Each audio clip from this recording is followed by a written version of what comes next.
आइए नजर डालते हैं प्रदेश की नई टॉप स्टोरीज पर। नीतीश सरकार ने की बिहार पुलिस के नए मुखिया के नाम की घोषणा।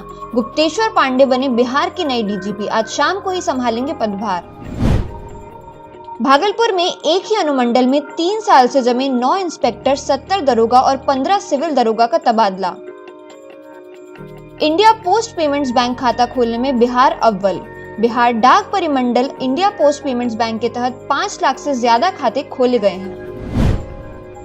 प्रियंका गांधी के राष्ट्रीय महासचिव बनने और राहुल गांधी के फ्रंट फुट पर खेलने के बयान ने बिहार कांग्रेस के नेताओं में उत्साह। कांग्रेस नेता प्रेमचंद मिश्रा ने कहा, कांग्रेस पार्टी अब बिहार में फ्रंट फुट पर राजनीति करेगी। आरजेडी नेता शिवानंद तिवारी ने कन्हैया कुमार को दी बड़ी नसीहत, चुनाव लड़ने में जल्दबाजी नहीं करने की दी सलाह।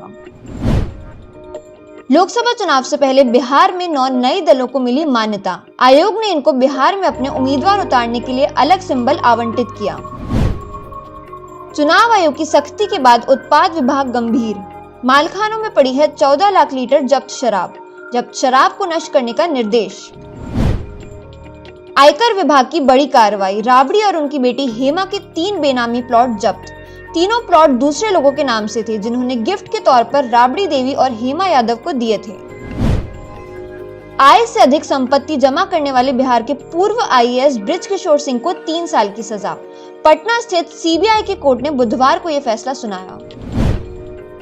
तेज प्रताप ऐश्वर्या तलाक मामले में आज हुई सुनवाई। कोर्ट में नहीं पहुंचे तेज प्रताप ऐश्वर्या, अगली सुनवाई पर हाजिर होने के निर्देश। आज के लिए बस इतना ही। कल हम फिर हाजिर होंगे प्रदेश की नई टॉप स्टोरीज के साथ। धन्यवाद।